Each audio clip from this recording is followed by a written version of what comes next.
Au nom d'Allah, le tout miséricordieux, le très miséricordieux. Louange à Allah qui a fait descendre sur son serviteur Mohammed le livre, et il n'y a point introduit de tortuosité, ambiguïté. Un livre d'une parfaite droiture, pour avertir d'une sévère punition, venant de sa part, et pour annoncer aux croyants qui font de bonnes œuvres, qu'il y aura pour eux une belle récompense, où ils demeureront éternellement, et pour avertir ceux qui disent « Allah s'est attribué un enfant ». Ni eux ni leurs ancêtres n'en savent rien. Quelle monstrueuse parole que celle qui sort de leur bouche. Ce qu'ils disent n'est que mensonge. Tu vas peut-être te consumer de chagrin parce qu'ils se détournent de toi et ne croient pas en ce discours. Nous avons placé ce qu'il y a sur la terre pour l'embellir, afin d'éprouver les hommes et afin de savoir qui d'entre eux sont les meilleurs dans leurs actions. Puis nous allons sûrement transformer sa surface en un sol aride. Penses-tu que les gens de la caverne et d'Ar-Rakim ont constitué une chose extraordinaire d'entre nos prodiges? Quand les jeunes gens se furent réfugiés dans la caverne, ils dirent « Ô notre Seigneur, donne-nous de ta part une miséricorde, et assure-nous la droiture dans tout ce qui nous concerne. » Alors nous avons assourdi leurs oreilles, dans la caverne, pendant de nombreuses années. Ensuite nous les avons ressuscités, afin de savoir lequel des deux groupes saurait le mieux calculer la durée exacte de leur séjour. Nous allons te raconter leur récit, en toute vérité. Ce sont des jeunes gens qui croyaient en leur Seigneur, et nous leur avons accordé les plus grands moyens de se diriger dans la bonne voie. Nous avons fortifié leur cœur lorsqu'ils s'étaient levés pour dire « Notre Seigneur est le Seigneur des cieux et de la terre, jamais nous n'invoquerons de divinité en dehors de lui, sans quoi nous transgresserions dans nos paroles. Voilà que nos concitoyens ont adopté en dehors de lui des divinités, que n'apporte-t-il sur elles une preuve évidente? Quel pire injuste, donc, que celui qui invente un mensonge contre Allah. Et quand vous vous serez séparés d'eux et de ce qu'ils adorent en dehors d'Allah, réfugiez-vous donc dans la caverne. Votre Seigneur répandra de sa miséricorde sur vous et disposera pour vous un adoucissement à votre sort. Tu aurais vu le soleil quand il se lève s'écarter de leur caverne vers la droite, et quand il se couche passer à leur gauche, tandis qu'eux-mêmes sont là dans une partie spacieuse de la caverne. Cela est une des merveilles d'Allah.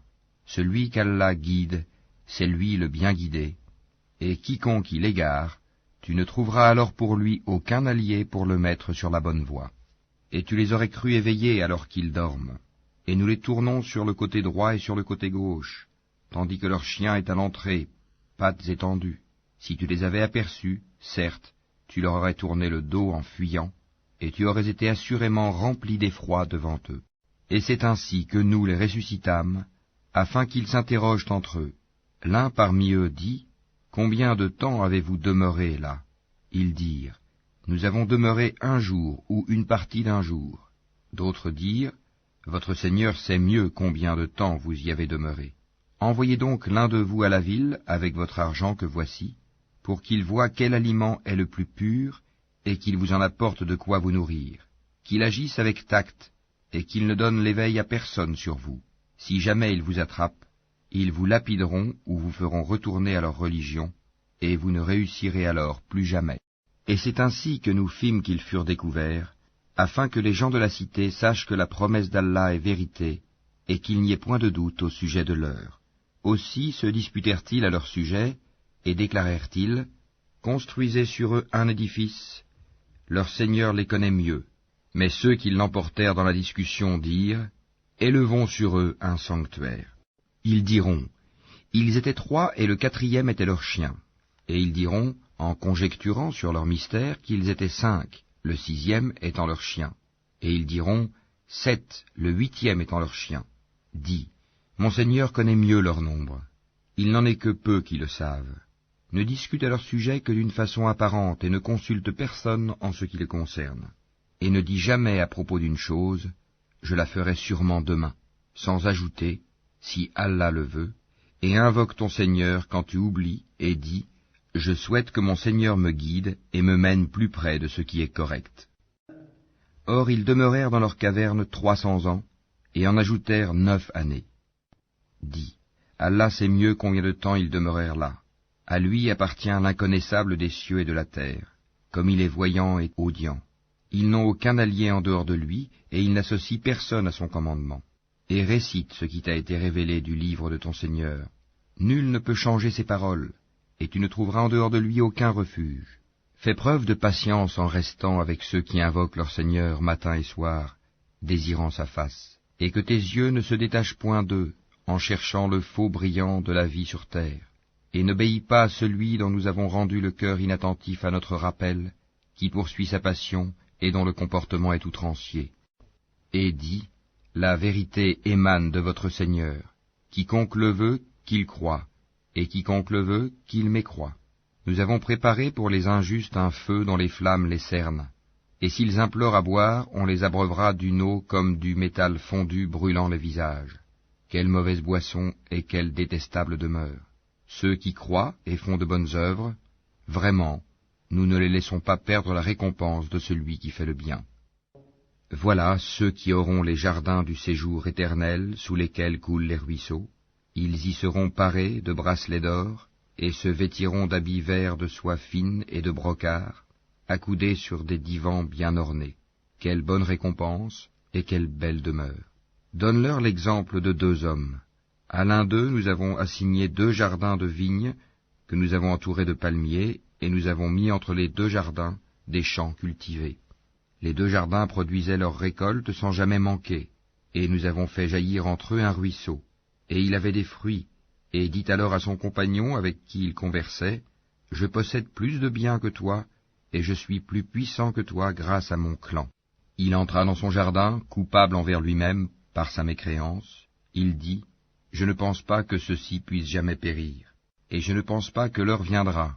Et si on me ramène vers mon Seigneur, je trouverai certes meilleur lieu de retour que ce jardin. » Son compagnon lui dit, tout en conversant avec lui, « Serais-tu mécréant envers celui qui t'a créé de terre puis de sperme et enfin t'a façonné en homme? Quant à moi, c'est Allah qui est mon Seigneur, et je n'associe personne à mon Seigneur. En entrant dans ton jardin, que ne dis-tu, telle est la volonté et la grâce d'Allah? Il n'y a de puissance que par Allah.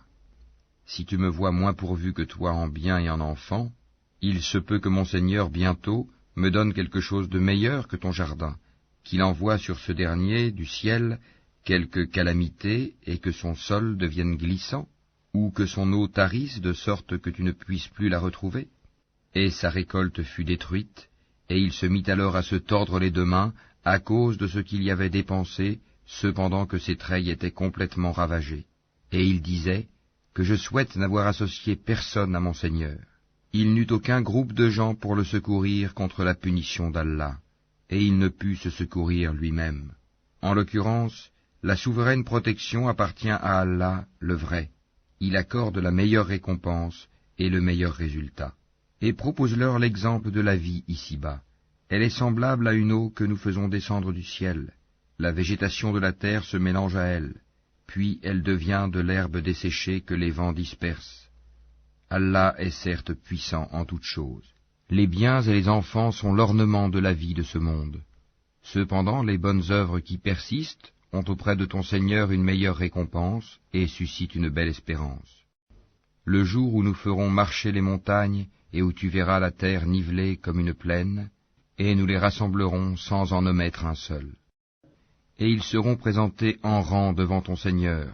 Vous voilà venus à nous comme nous vous avons créé la première fois.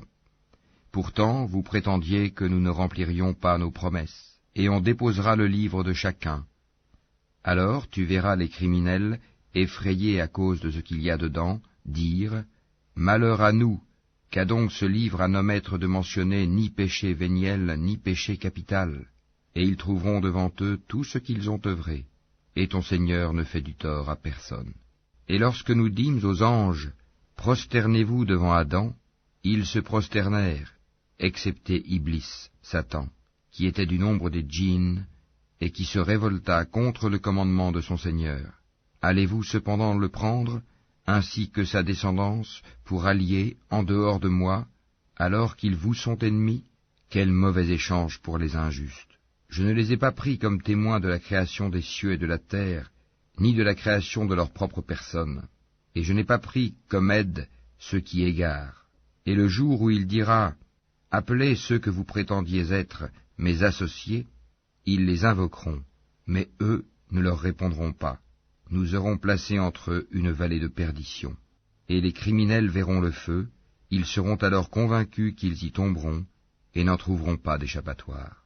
Et assurément, nous avons déployé pour les gens dans ce Coran toutes sortes d'exemples. L'homme cependant est de tous les êtres le plus grand disputeur. Qu'est-ce qui a donc empêché les gens de croire lorsque le guide leur est venu, ainsi que de demander pardon à leur Seigneur, si ce n'est qu'ils veulent subir le sort des anciens ou se trouver face à face avec le châtiment? Et nous n'envoyons des messagers que pour annoncer la bonne nouvelle et avertir, et ceux qui ont mécru disputent avec de faux arguments, afin d'infirmer la vérité, et prennent en raillerie mes versets, le Coran, ainsi que ce châtiment dont on les a avertis. Quel pire injuste que celui à qui on a rappelé les versets de son Seigneur, et qui en détourna le dos, en oubliant ce que ses deux mains ont commis. Nous avons placé des voiles sur leur cœur, de sorte qu'ils ne comprennent pas le Coran, et mis une lourdeur dans leurs oreilles. Même si tu les appelles vers la bonne voie, jamais ils ne pourront donc se guider. Et ton Seigneur est le pardonneur, le détenteur de la miséricorde. S'ils s'en prenaient à eux pour ce qu'ils ont acquis, il leur hâterait certes le châtiment, mais il y a pour eux un terme fixé pour l'accomplissement des menaces contre lequel ils ne trouveront aucun refuge. Et voilà les villes que nous avons fait périr quand leurs peuples commirent des injustices, et nous avons fixé un rendez-vous pour leur destruction. Rappelle-toi quand Moïse dit à son valet, « Je n'arrêterai pas avant d'avoir atteint le confluent des deux mers, dussé-je marcher de longues années. » Puis, lorsque tous deux eurent atteint le confluent, ils oublièrent leur poisson, qui prit alors librement son chemin dans la mer. Puis, lorsque tous deux eurent dépassé cet endroit, il dit à son valet, « Apporte-nous notre déjeuner, nous avons rencontré de la fatigue dans notre présent voyage. » Le valet lui dit, « Quand nous avons pris refuge près du rocher, vois-tu, j'ai oublié le poisson. Le diable seul m'a fait oublier de te le rappeler. » Et il a curieusement pris son chemin dans la mer. Moïse dit, « Voilà ce que nous cherchions. » Puis ils retournèrent sur leurs pas, suivant leurs traces. Ils trouvèrent l'un de nos serviteurs à qui nous avions donné une grâce de notre part, et à qui nous avions enseigné une science émanant de nous. Moïse lui dit, « Puis-je te suivre à la condition que tu m'apprennes de ce qu'on t'a appris concernant une bonne direction ?» L'autre dit, « Vraiment, tu ne pourras jamais être patient avec moi. Comment endurerais-tu des choses que tu n'embrasses pas par ta connaissance ?» Moïse lui dit, « Si Allah veut, tu me trouveras patient, et je ne désobéirai à aucun de tes ordres. Si tu me suis, dit l'autre, ne m'interroge sur rien tant que je ne t'en aurai pas fait mention. » Alors les deux partirent, et après qu'ils furent montés sur un bateau, l'homme y fit une brèche. Moïse lui dit, « Est-ce pour noyer ces occupants que tu l'as ébréché? Tu as commis certes une chose monstrueuse. » L'autre répondit, « N'ai-je pas dit que tu ne pourrais pas garder patience en ma compagnie? » « Ne t'en prends pas à moi, dit Moïse, pour un oubli de ma part, et ne m'impose pas de grandes difficultés dans mon affaire. » Puis ils partirent tous deux, et quand ils eurent rencontré un enfant, l'homme le tua. Alors Moïse lui dit, « As-tu tué un être innocent qui n'a tué personne? Tu as commis certes une chose affreuse. » L'autre lui dit, « Ne t'ai-je pas dit que tu ne pourrais pas garder patience en ma compagnie? Si après cela je t'interroge sur quoi que ce soit, dit Moïse, alors ne m'accompagne plus, tu seras alors excusé de te séparer de moi. » Ils partirent donc tous deux, et quand ils furent arrivés à un village habité, ils demandèrent à manger à ses habitants, mais ceux-ci refusèrent de leur donner l'hospitalité. Ensuite ils y trouvèrent un mur sur le point de s'écrouler. L'homme le redressa. Alors Moïse lui dit, « Si tu voulais, tu aurais bien pu réclamer pour cela un salaire. » Ceci marque la séparation entre toi et moi, dit l'homme. Je vais t'apprendre l'interprétation de ce que tu n'as pas pu supporter avec patience. Pour ce qui est du bateau, il appartenait à des pauvres gens qui travaillaient en mer.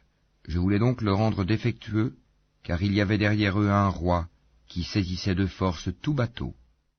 Quant aux garçons, ses pères et mères étaient des croyants, nous avons craint qu'il ne leur imposât la rébellion et la mécréance.